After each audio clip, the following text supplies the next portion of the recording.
the fourth podcast by Youssef Bahami during this month of August 2021. The least we can say what a month it has been for the continuity of our next challenges. In my previous video, I have invoked a vast array of issues that mankind is facing in a make or break time for our history. Besides the global pandemic we're fighting every day, I spoke about counterterrorism, crisis of economy and education, climate change and global warming. From the wildfires caused by global warming, I can add the hurricanes such as Ida and Henry that hit the United States recently. At the end of the day, we can only notice their devastating impact. Hurricanes were always around, but they are becoming stronger throughout the decades due to the indirect impact of global warming. I invoked the issue of malnutrition too. On counterterrorism, I went in detail speaking about threats to international peace and security caused by terrorist acts, focusing on Daesh. Then I spoke about the chaotic situation of Afghanistan, which will be like COVID 19 spoken about furthermore. I spoke also about the problems of ongoing conflicts, the one of Tigray in Ethiopia, the one of Myanmar, but I could have also invoked the situations in Colombia and Latin America, the ones of Libya, Nigeria, Niger, the Democratic Republic of the Congo, Mali, Burkina Faso, South Sudan in Africa, the Israeli-Palestinian conflict, Syria, and Iraq in Asia as well. Adding to that crisis, there are leading countries to quadruple dips in the case of Haiti and triple dips in the case of Lebanon. The global pandemic is the lesser of the three evils, let's say, compared to both world wars. But back then, for both wars, there weren't so much events outside of the context of the war as such. Mankind must keep on double working throughout the 2020s. It's a decade of reset, no questions about it, but also of hard work and commitment. Among the additional conferences added to my agenda will be the next seated briefing focusing on the work of GRN, as in the Global Research Network. The next event as well of Global Stage, which is a partnership between Microsoft and G0 Media, launched after the pandemic started to ask questions, including research questions, and determine how united countries can be within the fight against COVID 19. The next Global Stage conference will be within the context of the 76th General Assembly of the United Nations on critical discussions facing governments, societies, and economies on September the 15th, with a focus on business, science, technology, and governance to debate how to achieve digital equity, whether inclusive recovery is a realistic goal, and also speak about the ongoing threats of disinformation. So, among the most important thing we can speak about when it comes to Afghanistan is the situation related to the aftershocks. Following the United States withdrawal from Afghanistan, aftershocks are being felt globally. Questions surrounding the impending refugee crisis, the future under the Taliban, the responses of the People's Republic of China, the Russian Federation, and Iran, as well as the United States' international credibility, have put the world on edge. It's an uncertain time where it is very important to provide independent analysis on the aftershocks as they happen and insight about what to expect within the next weeks. So, among the topics also to analyze here is living with the Taliban. Living with the Taliban involves major risks and uncertainties, and it will be more than difficult even if it proves successful. No one can dismiss the risk that the Taliban will emerge as hardline extremist states and or use at the very least tolerate some form of terrorism. Any form of cooperation will mean accepting a substantial amount of the Taliban's restrictions and their authoritarianism. It will also involve dealing with a movement that operates with such different and unpredictable political dynamics. At the same time, it may well be the best option the United States now has for trying to moderate the Taliban's behavior, protect the Afghan people, and limit the risk of the Taliban tolerating extremist movements and acts for terrorism. At this point, the Taliban seems to have at least some moderate elements that are focused on creating an effective and stable government. There is no clear extremist element in at least its visible political and religious leadership. The Taliban faces its own threat from ISIS-K. Al-Qaeda, while present, does not seem to be a highly active force, and it badly needs trade, diplomatic recognition, aid, and financial ties to the outside world. The Taliban did cooperate to some degree in the evacuation and securing of the Kabul airport. It has reached out to some moderate Afghan political leaders, and the reported abuses of its fighters are limited and seemingly disorganized. The Taliban has said it will not actively persecute those that cooperated with the United States and its allies or served in the previous government, and the group has shown some limited willingness to compromise on the rights of women and some other aspects of civil liberties. The fact also remains that there are still some Americans, many Afghans who cooperated with the United States, and citizens of allied countries in Afghanistan that still need help in leaving the country. There are many other Afghans who cooperated with the United States and do not want to leave, and they need as much help as they can get. More broadly, Afghanistan has some 37 million people who were not involved directly in the war and have shown no interest in leaving, and they can benefit directly from every increase in Taliban tolerance of more modern social practices, religion, and economic life.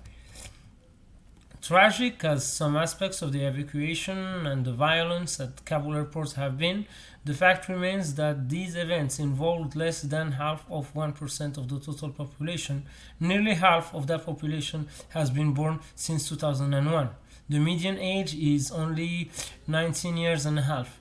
Much of them have been educated to live in a more modern liberal world, and nearly half are women. Literacy has climbed to over 40%. Some 27% of the population live in the cities and depend on a far more modern economy than existed when the Taliban last ruled in 2001.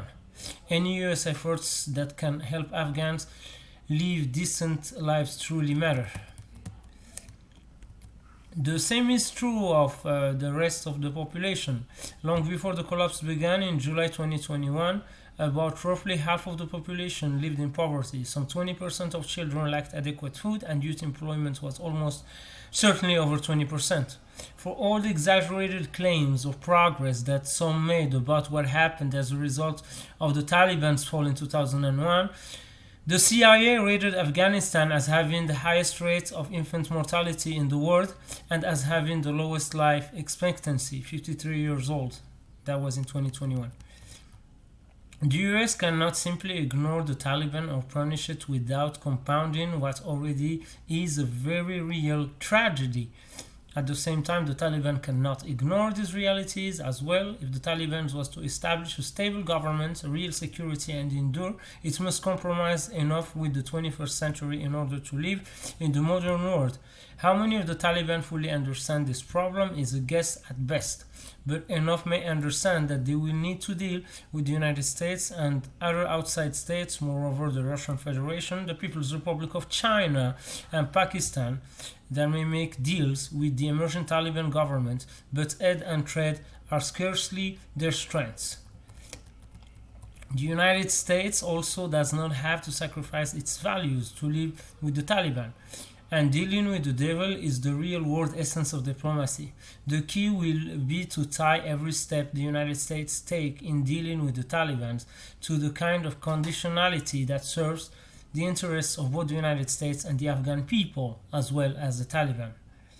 Reopening the embassy to help some Afghans, the remaining Americans, and citizens of allied countries does not ignore the Taliban's treatment regarding the freedom of religion any more than it does in the many other countries around the world.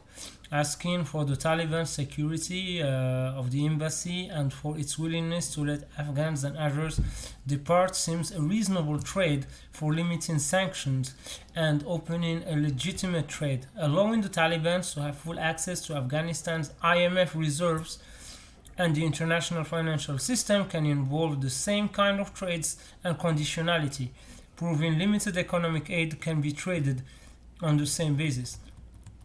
The Taliban may benefit from such trades, but the Afghan people will benefit far more. The same may well be true of the United States and its allies. Fighting terrorism with long-range airstrike is an uncertain military option at best, and isolating the Taliban may well encourage its worst hardliners to make a shift in actively supporting international terrorism and extremism.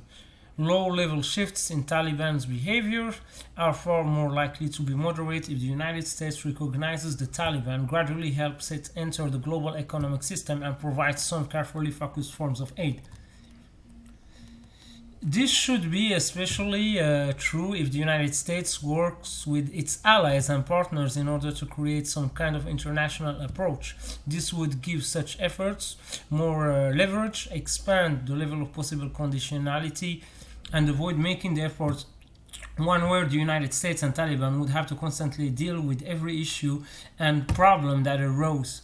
Working with America's major European and Asian trading partners through another lead country might offer major benefits. And if the Taliban will not negotiate on a reasonable basis, the United States and its allies will gain far more credibility with the more moderate elements that survive in Afghan politics with the Afghan people and the outside world. It will be all too clear to the rest of the world that the United States has offered a valid option and opportunity, that it has kept that option open, and that any future crisis or US military action to deal with terrorism is legitimate. The right forms of living with the Taliban ties to clear limits and conditionality, and it will not be a form of weakness, they will be a way of building strength. So this will push us to speak furthermore in the future about other critical topics. I mentioned some on my videos a few days ago. I want to add also the situation of contractors being unsung heroes of the US effort in Afghanistan, analyzing the charting mass internal displacement in Afghanistan, and getting back also to the next big refugee crisis and what is the plan to stop terrorism right now from the angle of the United States.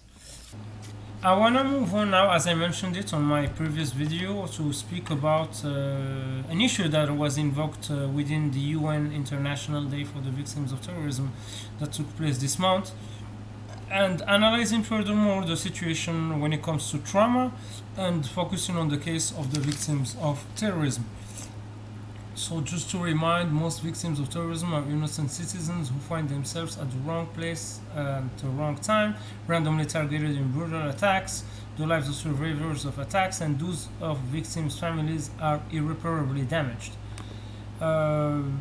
Some of the traumatic stress effects of terrorism in general, findings regards the psychological sequelae of terrorist attacks are similar to those seen in the United States-based study. Commonly reported effects include the PTSD and symptoms of PTSD, major depression, and general psychological distress as determined by various measures. Acts of terrorism that could cause that include threats of terrorism, assassination, kidnappings, hijackings, bomb scares and bombings, cyber attacks, computer-based attacks, and the use of chemical, biological, nuclear, and radiological weapons. I want to get back now and speak furthermore about the situation of coping after terrorism.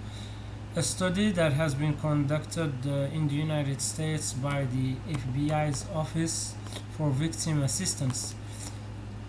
So as we know, the survivors basically are dealing with so many situations of traumatic disaster. The shock and numbness, the intense emotion are part of it, the fear, the guilt, the anger and resentment, depression and loneliness, Isolation, physical symptoms of distress, panic, inability to resume normal activity, delayed reaction. So I want to get back to speak a little bit about every aspect in this context of action. So the shake and numbness, at first you may be in a state of shock, feeling numb and confused are common, and you may feel detached as if you are watching a movie or having a bad dream that will not end. This numbness protects you from feeling the full impact of what's happened all at once. Intense emotion basically is feeling overpowered by sorrow and grief as shock begins to wear off. It's not unusual to feel intense grief and cry uncontrollably. While some parts of our society frown on emotional behavior, this emotional release is an important part of grieving for most people.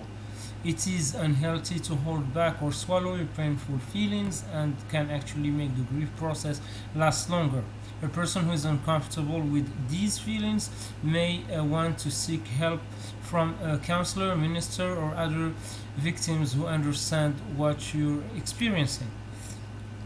The fear is basically feeling intense fear and startled easily, becoming extremely anxious when you leave your home and are alone or experience waves of panic. You have been through a traumatic event, therefore, you had no time to prepare psychologically for such an incident, so you may feel intense anxiety and horror. You may be afraid that the terrorists will return and harm you and your loved ones again. Crime shatters normal feelings of security and trust and the sense of being able to control events once you have been harmed by crime. It is natural to be afraid and suspicious of others. These feelings will go away or lessen over time. The feeling of guilt basically consists on the victims who were harmed physically and emotionally in a traumatic disaster want to understand why the crime happened, and families wonder why their loved one was harmed. Some people find it easier to accept what happened if they can blame themselves in some way. This is a normal way of trying to once again feel a sense of control over their lives. Victims often feel guilt and regret for things they did or did not say or do, and that they should have protected themselves or a loved one better or have done something to prevent an injury. Survivors spend a lot of time thinking, if only I had. This guilt does not make sense because the circumstances leading to terrorism usually cannot be controlled and are hard to predict. Getting rid of imagined guilt as well is important. You did your best at the time and you are convinced that you made mistakes or have real guilt. Consider professional or spiritual counseling. Regarding anger and resentment, it is natural for victims to be angry and outraged at the tragedy, the person or persons who caused the tragedy, or someone you believe could have prevented the crime. Feelings of anger may be intense and the feeling may come and go. You may also daydream about revenge, which is normal and can be helpful in releasing rage and frustration. Feelings of anger are natural parts of recovery processes. These feelings are not right or wrong, they are simply feelings. It's important to recognize the anger as real but not to use it as an excuse to abuse or hurt others. Depression and loneliness are often a large part of trauma for victims. It may seem that these feelings will last forever. Victims of traumatic disaster may feel it too painful to keep living and may think of ending their lives. If these thoughts continue, they must find help. Danger signals to watch for include the thinking about suicide, often being alone too much, not being able to talk to other people about what you are feeling, sudden changes in weight, continued trouble sleeping, and using too much alcohol or drugs.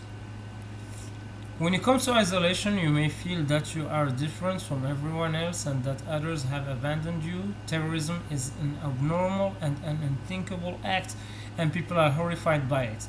Other people may care but still find it hard and uncomfortable to be around you. You are a reminder that terrorism can happen to anyone. They also cannot understand why you feel and act the way you do because they have not gone through it. When it comes to physical symptoms of distress, it is common to have headaches, fatigues, nausea, difficulty sleeping, loss of feelings, and weight gains or loss during the experience of a traumatic event. Also, you may experience a lower back aches, chills, sweats, twitches, shakes, feel uncoordinated, and or grind your teeth.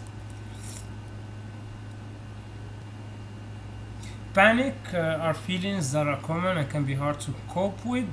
Often, this feeling happens because traumatic disasters like terrorism seem unreal and incomprehensible.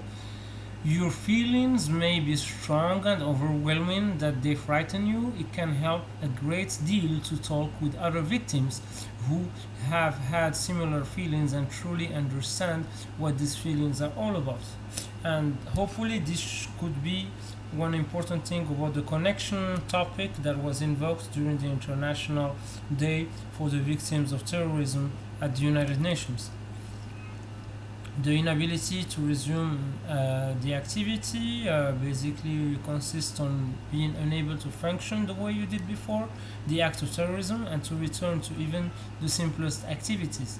It may be hard to think and plan, life can seem flat and empty, and the things that used to be enjoyable now seem meaningless. Mood swings, irritability, dreams, and flashbacks about the crime are common. This feeling may come for months after the disaster.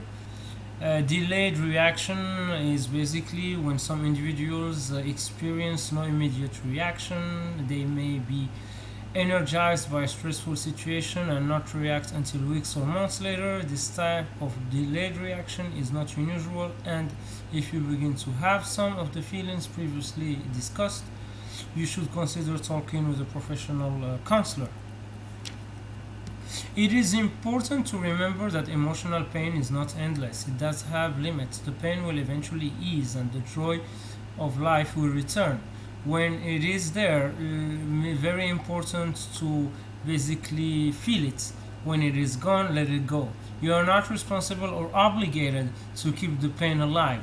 Smiles, laughter, and the ability to feel joy in the good things of life will return in time.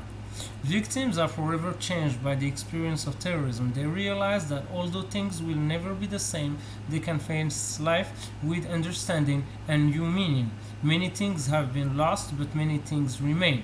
Overcoming even the greatest tragedies is possible and can help bring about change and hope for others.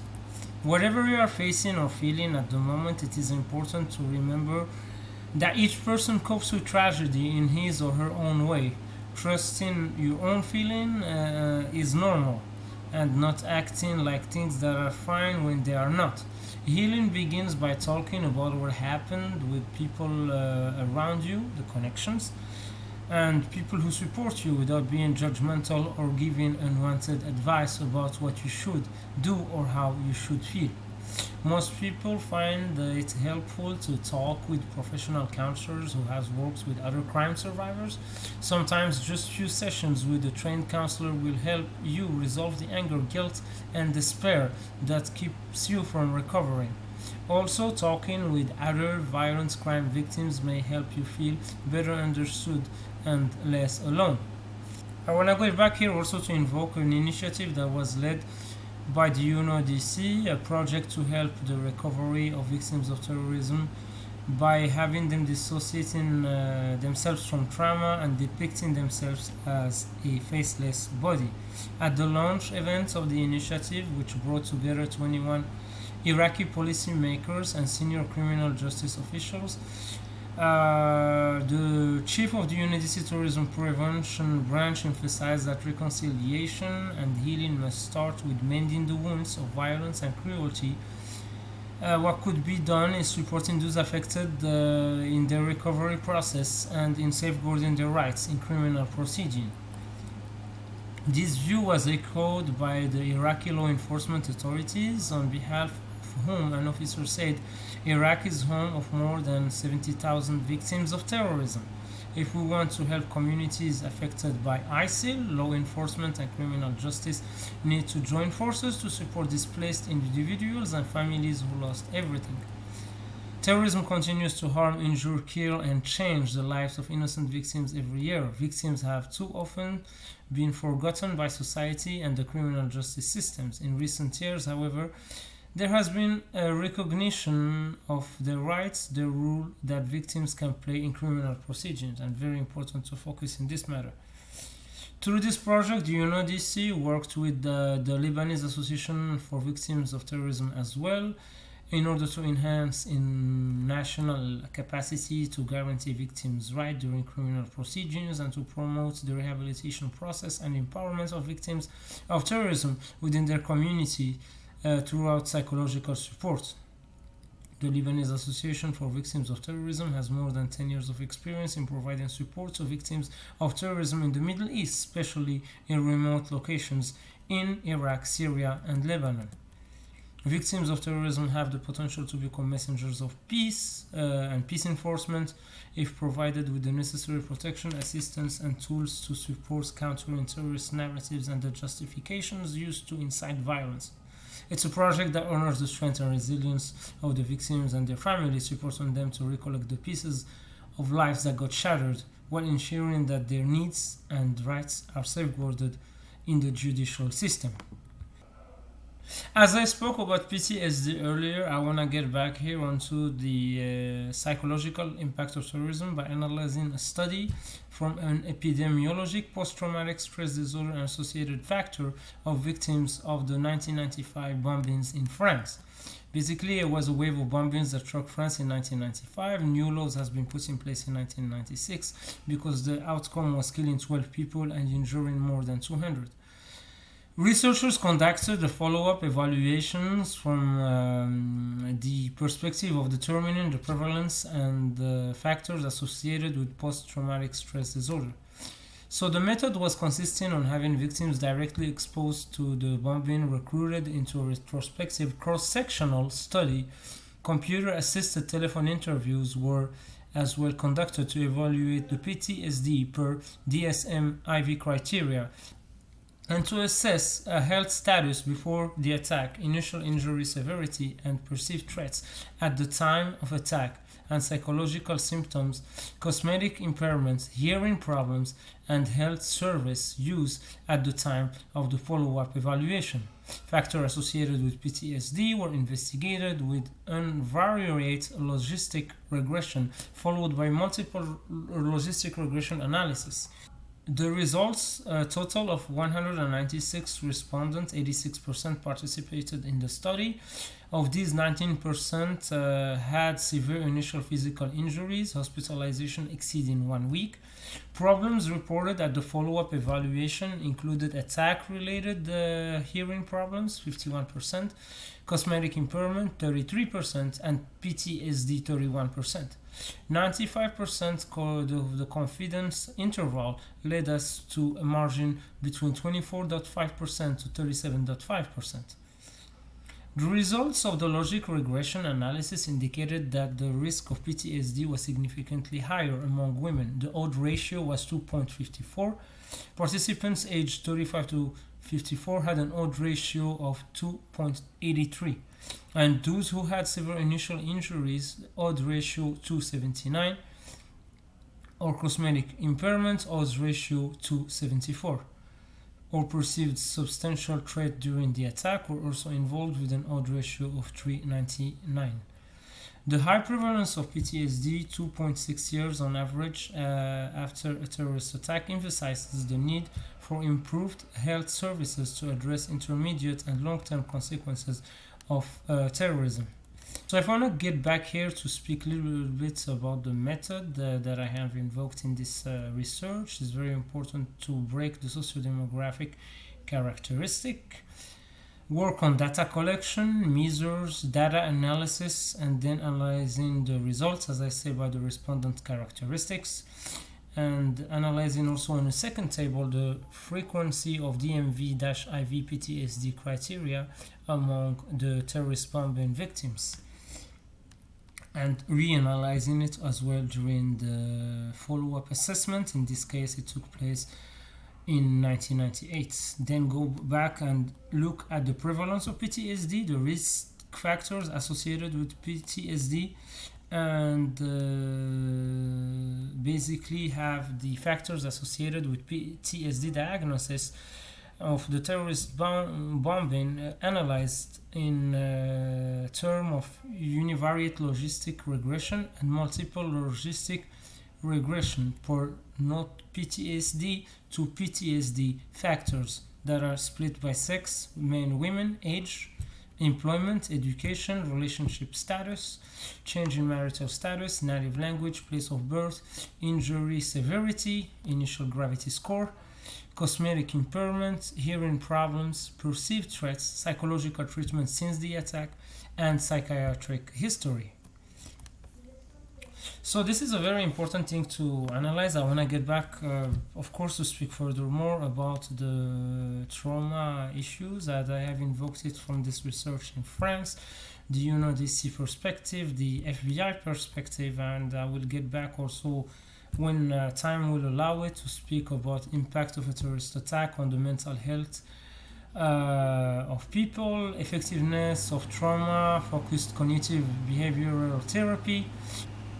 Getting back here to speak about an important topic that I have mentioned that we'll talk about in a previous video related to the belligerents of World War II during their experiences in World War I.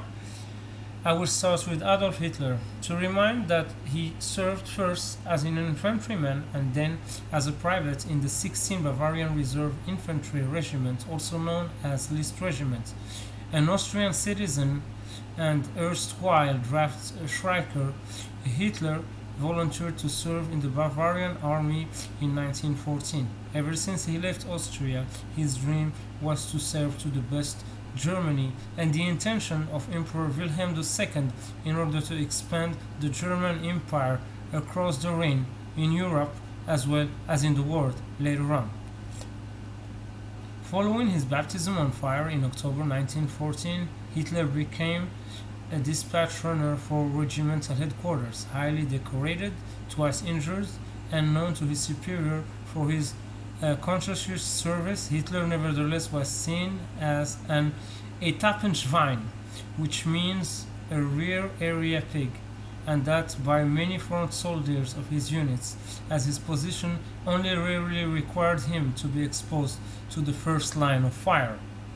If we want to analyze furthermore the experience of Adolf Hitler during the First World War, we will expand on his military service by reminding that he moved to München in May 1913. He did so to avoid arrest for evading his military service obligation to Habsburg Austria. He financed his move with the last installment of his inheritance from his father. In Munich, he supported himself with watercolors and sketches until the beginning of the war, and gave his life a direction and a cause to which he could commit himself totally. By all surviving accounts, Hitler was a brave soldier, like I mentioned earlier. He was promoted to the rank of Lance Corporal and was wounded twice, nevertheless, in 1916 and 1918, and was awarded, as I mentioned, several medals after the end of the war.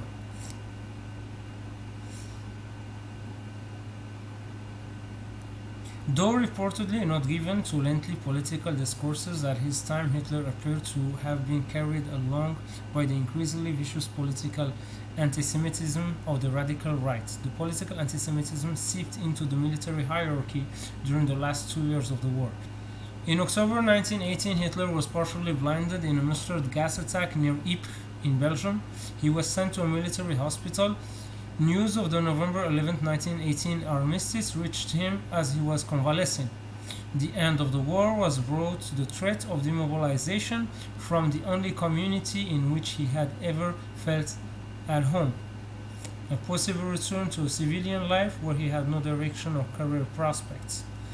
World War I propaganda influenced the young Hitler, who was a frontline soldier from 1914 to 1918. Like many, Hitler believed Germany lost the war because of enemy propaganda, not defeat on the battlefield, as he mentioned later on in Mein Kampf.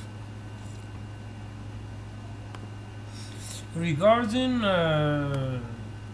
Benito Mussolini, basically his uh, context when it comes to the First World War was as having a frustrated revolutionary. World War One rescued socialist revolutionary Benito Mussolini from frustration. He was editor of the Milan-based Italian socialist newspaper Avanti from November 1913. He realized that Burgessi party leader rejected revolution. He watched army, police, and nationalist vigilantes crush workers' revolt during the Red Week of June 1914. That July, he witnessed the second international failure to stop European war, then division along national lines. Italy remained neutral. In mid-September, Mussolini told Avanti staff that war alone could bring Italian revolution. After his late October editorial demanded Italian intervention, socialist outrage prompted Mussolini's resignation. When his pro-interventionist newspaper Il Popolo d'Italia appeared in mid-November, the party expelled him. Mussolini concealed its funding by industrialists, the French, his wealthy lover, Margherita Sarfatti, and possibly also Russian agents. For 6 months, through editorials and demonstrations, he promoted the interventionist movements, collaborating with syndicalist Filippo Corridoni. Mussolini demanded war against Italy's allies, Germany and Austria's Hungary, to demolish bulwarks against European revolution. A victorious war would forge a national mass movement demanding political change if the government rejected war. Mussolini threatened revolution. Most Italians favored peace, but Vittorio Emanuele III, the King of Italy, forced a war declaration on May 24, 1915. At the front, Mussolini was mobilized in August. Reaching the front in mid-September 1915, he spent 17 months in the 33rd Battalion, the 11th Bersaglieri Regiment. His ejection from officer training, seemingly for his radicalism, probably saved him. Reserve infantry subalterns suffered atrocious losses. Mussolini received generous leave time for medical and political reasons. It seems likely that the king and the government knew or at least suspected that Mussolini was syphilitic. Nevertheless, they were still content that Mussolini, as a militant interventionist in the trenches, would continue to direct Il Popolo d'Italia. In Mussolini's early war diary, published in Il Popolo d'Italia, he depicted himself as a Nietzschean Übermensch among submissive comrades. However, Mussolini's health and spirits gradually declined from his days in the trenches. He escaped the Isonzo battle and in the mid-1916 the Trentino operations. Nonetheless, he endured miserable attrition warfare in the badly led, poorly equipped Italian army. Unlike Adolf Hitler, he enjoyed neither army life nor war. In late 1916, Mussolini's unit moved to the dangerous Carso Plateau. The 33-year-old Mussolini unpublished diary entries reveal his increasing demoralization, remorse over interventionism, even despair. He implored Leonida Bissolati, an ex-reform socialist and minister without portfolio, to arrange his release from service. Moving now to speak about other belligerents from the Allied side, speaking about Charles de Gaulle, starting with the chapter from Dinant to Daumont. Germany declared war on France on August the 3rd, 1914, and by August the 5th, the 33rd began marching towards Belgium as part of the 2nd Division of the 5th Army, encountering the Germans at the Meuse River at Dinant in August 15, 1914. Lieutenant de Gaulle led his section in a charge straight into machine guns, along with many of his men. He fell almost immediately, taking a bullet in the leg, and the French were unable to prevent the Germans from crossing the Meuse.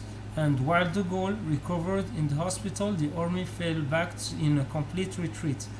Those first days of the war confirmed for de Gaulle his pre-war belief in the dominance of firepower. The fact that de Gaulle returned to the regiment in October 1914 shows his commitment. He was appointed regimental adjutant shortly thereafter. Despite his staff position, he volunteered to lead several reconnaissance missions into no man's land, earning into the Croix de Guerre in January 1915. He was promoted temporarily to captain the next month, a rank made permanent in September. On March the 10th, at Ménil-les-Hurlus, Capitaine de Gaulle received his second wound when he was shot in the hand towards the end of the First Battle of Champagne. After 4 months of convalescence, he returned to take command of the 10th Company of the 33rd Regiment, which had moved to a quiet sector on the Aisne River. The Gaulle quiet period ended when Germany's Fifth Army attacked at Verdun on February 21, 1916. The 33rd was immediately sent to reinforce the fortified lines around the city, which had come under the command of General Pétain. 3 days into the battle, the Germans captured the key French stronghold of Fort Douaumont. De Gaulle and the 33rd arrived following day and prepared to move to the front. On the 9th, going from the 1st to the 2nd of March, the 33rd Regiment occupied its new trenches under a horrifying bombardment of artillery. When the bombardment lifted, the Germans attacked out of Fort Douaumont and hit de Gaulle's men on 3 sides. Hand grenades gave way to hand-to-hand combat as the Germans attacked through the French trench with a few other men. De Gaulle quickly made his way through the trench in an attempt to locate the adjacent unit, but as he turned the corner, a German soldier thrust his bayonet into de Gaulle's thigh. He was then captured and carried back to a German field hospital. Believing him dead, Pétain awarded de Gaulle the Légion d'honneur. As a matter of fact, de Gaulle was made prisoner of war.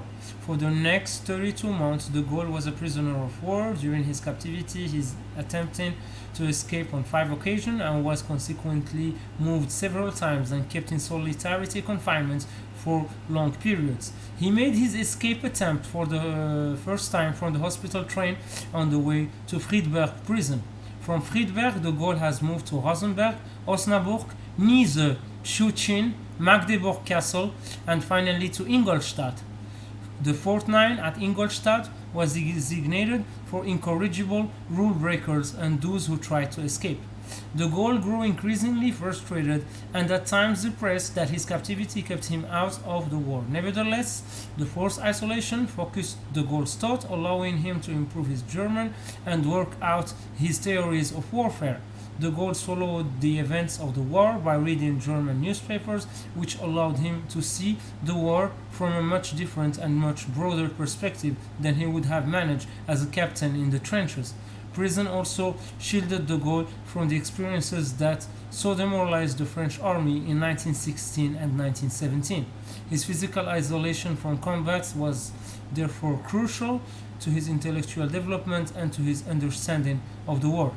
While in Ingolstadt, he met a kindred spirit in the Russian prisoner and future field marshal Mikhail Nikolaevich Tukhachevsky, with whom he spent long hours discussing the future of mechanized warfare. De Gaulle continued to read and study, and he gave frequent lectures on history and tactics to his fellow prisoners. He was critical of French leadership, both military and civilians, for misunderstanding the nature of the war. His combat experiences had solidified his belief in firepower, but his studies in prison made him increasingly confident that there was still an offensive solution. When he read about the use of tanks at Cambrai, he was certain that the new technology would form the basis for that solution. While in captivity, de Gaulle drafted his first book, La discorde chez l'ennemi, The Enemy's House Divided. arguing that Germany had failed at Verdun not because of the inherent strength of the French defense, but because the Germans lacked the strength and will to push the attack. So after that, he returned to France and was disappointed that he had missed the last half of the war. He found an opportunity for redemption in defense of the newly independent Polish Republic during the Polish-Soviet War from 1919 to 1921. Joining there the French military mission to Poland, de Gaulle commanded armored forces for the first time, as he distinguished himself in battle fighting against the Red Army. Now I want to speak regarding Douglas MacArthur. I came back here to speaking first about the segment of the Rainbow Division. MacArthur returned to the War Department where he was promoted to major on December the 11th, 1915. He was assigned as a head of Bureau of Information at the Office of the Secretary of War, back then Newton Baker. MacArthur since has been regarded as the Army's first press officer. Following the declaration of war on Germany on April 6, 1917, Baker and MacArthur secured an agreement from President Wilson for the use of the National Guard on the Western Front. MacArthur suggested sending first a division organized from units of different states so as to avoid the appearance of favoritism toward any particular state. Baker approved the creation of this formation, which became the 42nd Rainbow Division, and appointed Major General William A. Mann, the head of the National Guard Bureau, and its commander. MacArthur was its chief of staff with the rank of colonel. At MacArthur's request, this commission was in the infantry rather than the engineers. The 42nd Division was assembled in August and September 1917 at Camp Mills, New York, where its training emphasized open field combat rather than trench warfare. It sailed the convoy from Hoboken, New Jersey, for France on October 18, 1917.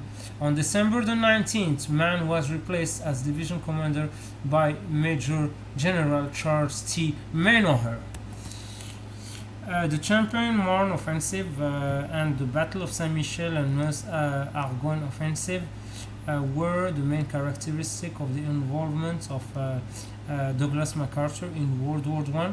But compared to Hitler, Mussolini, and de Gaulle, MacArthur was more or less known from the United States perspective within the events of the First World War. He was not known internationally as Churchill or Pétain were, but at least he was furthermore recognized. Regarding George Patton during World War I, after the Villa expedition, Patton was detailed at Front Royal, Virginia to oversee horse procurement for the army, but Pershing intervened on his behalf. After the United States entered World War I, and Pershing was named commander of the American Expeditionary Force, the AEF, on the Western Front. Patton requested to join his staff, and Patton was promoted to captain on May the 15th, 1917, and left for Europe among the 180 men of Pershing's advance party, which departed on May 28th and arrived in Liverpool on June the 8th. Taken as Pershing's personal aide, Patton oversaw the training of American troops in Paris until September, then moved to Chaumont and was assigned as a post adjutant, commanding the headquarters company overseeing the base. Patton was dissatisfied with the post and began to take an interest in tanks, as Pershing sought to give him command of an infantry battalion. While in a hospital for jaundice, Patton met Colonel Fox Connor, who encouraged him to work with tanks instead of infantry. On November 10, 1917, Patton was assigned to establish the AEF Light Tank School. He left Paris and reported to the French Army Tank Training School at Chanlieu, where he drove a Renault FT light tank. On November 20th, the British launched an offensive towards the important rail center of Cambrai, using an unprecedented number of tanks. At the conclusion of his tour on December the 1st, Patton went to Albert, 30 miles from Cambrai, to be briefed on the results of the attack by the Chief of Staff of the British Tank Corps, Colonel Fuller. On the way back to Paris, he visited the Renault factory to observe the tanks being manufactured. Patton was promoted to major on January 26, 1918. He received the first 10 tanks on March 23, 1918, at the Tank School of Bourg in the Haute-Marne department. The only US soldier with tank driving experience, Patton personally backed 7 of the tanks of the train. In the post, Patton trained tank crews to operate in support of infantry and promoted its exceptional among reluctant infantry officers. He was promoted to lieutenant colonel on April 3, 1918, and attended the Command and General Staff College in Langres. In August 1918, he was placed in charge of the U.S. 1st Provisional Tank Brigade, redesigned from the 304th Tank Brigade on November 6, 1918. Patton's Light Tank Brigade was part of Colonel Samuel Rockenbach Tanks Corps, part of American's First Army. Personally overseeing the logistics of the tanks in the first combats used by U.S. forces and reconnoitering the target areas for their first attack himself, Patton ordered that no U.S. tank can be surrendered. He commanded the American crewed Renault FC tanks at the Battle of Saint-Mihiel, leading the tanks from the front for their attacks, which began on September 12th. He walked in front of the tanks into the German-held village of Essay and rode on the troops of a tank during the attack into Pan, seeking to inspire his men. Patton's brigade was then moved to support the U.S. Corps in the Meuse-Argonne offensive on September 26. He personally led a troop of tanks through thick fog as they advanced 5 miles into the German lines. Around 900 hour, Patton was wounded while leading 6 men and a tank in an attack on German machine guns near the town of Cheppy. His orderly Private First Class Joe Angelo saved Patton, for which he was later awarded the Distinguished Service Cross. Patton commanded the battle from a shell hole for another hour before being evacuated. Although the 35th Division, of which Patton's tanks troop was a component, eventually captured Varennes, it did not do heavy losses. Patton stopped at a rear command to post his reports before heading to a hospital. Sereno Brett, commander of the U.S. 326th Tank Battalion, took command of the brigade at Patton's absence. While recuperating from his wound, Patton was brevetted to colonel in the Tank Corps of the United States National Army on October 17th. He returned to duty on October 28th, but saw no further action before hostilities ended on his 33rd birthday with the armistice of November the 11th, 1918. For his actions in Cheppy, Patton received the Distinguished Service Cross. For his leadership of the brigade and the tank school, he was awarded Distinguished Service Medal. He was also awarded the Purple Heart for his combat wounds after the decoration was created in 1932.